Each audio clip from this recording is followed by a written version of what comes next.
Yes. And I mean, they're not all involved in it, but there's enough involved in it that it will severely handicap us as they get older and continue. I mean, to support some of these habits, they're having to steal $500–600 a day. Yes. That's coming off of somebody here. And if they didn't get you this week, they'll get you next week. Right. But I just think there's something that can be done. We might not be able to fix the whole problem, but if we don't start, it'll never be. And I'd like for James to bring us some ideas. I'd like for the chief to bring us some ideas. I'd like for Jimmy Dunn to bring us some ideas. And the public, maybe we need a phone number at the police department that somebody can pick up the phone and call. We've got one now.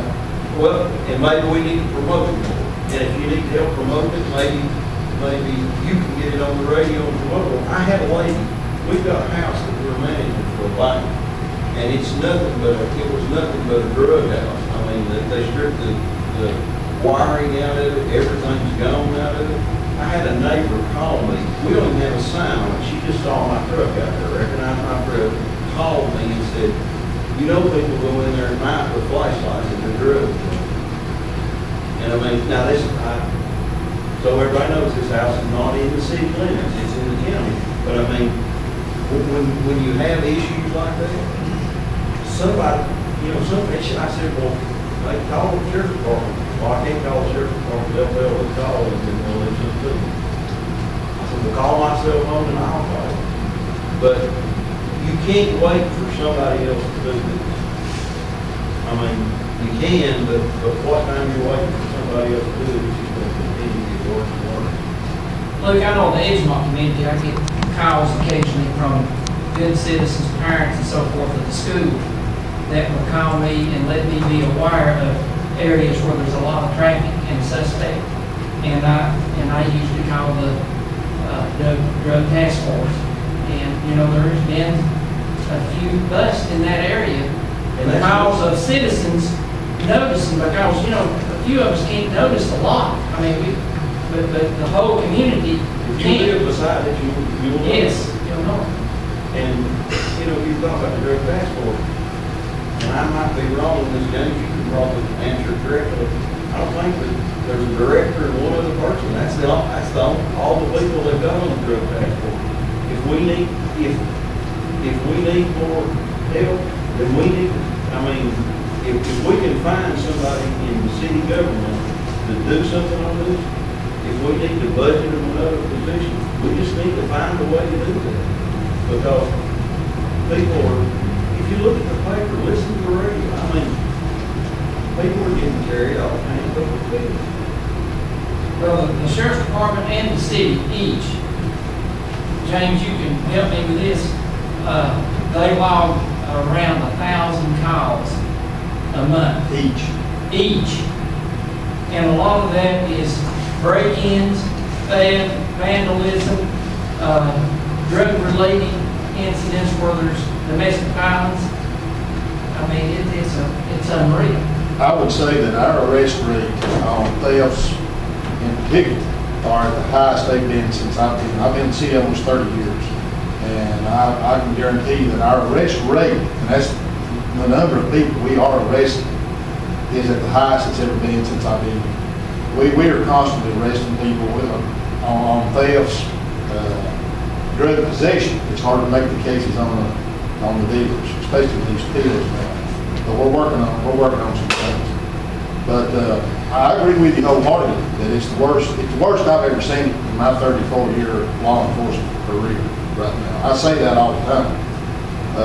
And we're battling it on a daily basis, and we're arresting a lot of people. And I'm here to tell you, every time there's a grand jury, I've got half of my people over in court prosecuting people. It's just random. It is absolutely random.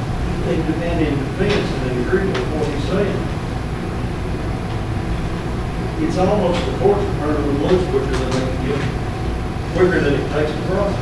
Well, you made the process. They made a reference a while ago to an example, and I had actually had that happen. Had a guy that was in jail for stealing, and he had a high bond. And he kept whining. We got the bond reduced down to where he could afford to make it. 30 minutes later, it's our understanding he stole a tractor or a truck or something from ours. And I don't know if the county ever called him or what the deal was on it, but 30 minutes after he got out of jail, he went to Myers and stole something else. I believe he stole the wrong truck. You know, and I think the city's the same way as the county. They won't even do a theft report on medication anymore. Well, we do, but it's got to be tied to more items. Like if you come in and you say, my house got broke into, and my TV's gone, my stereo's gone, and my pills, we will. But if you just come in and say, oh man, I was at Walmart and I let my window down, somebody stole all my options, and you're on your own, brother. We're on foot. Yeah, because if they're just being abused or they're being sold, and then they want to report, so they can get more. Now they have to go back to the doctor rather than the police department. Well, what they got to doing, and we caught up with them on this, they got to getting the officer, oh sir, could I have your card? And that's something, you know, anytime you ask for our card, we're going to do that. It's like asking for a badge number or anything. You say, could I have your card, please? We're going to provide that to you. Well, the doctors were accepting that card as proof that they had made contact with the police and were rewriting the prescription. So now if they come in or they call, that's all they're wanting is to report the drug stolen. We won't even give them our card anymore because that was being used. We could, whenever we decide what to do, I'm back to Aaron, Steve, Yes. ask them to be the meeting. It's a fair between the law. It is, and it's something that don't need to be overlooked. And if we could get cooperation with the radio station, one talk to, and if you'll promote it more than a day on the radio, and maybe give us a week's worth of something in there, as a community service, it would be a benefit to the community, and it would certainly go a long way with children. Thank you. Any other comments? We have a motion to adjourn? Thank you.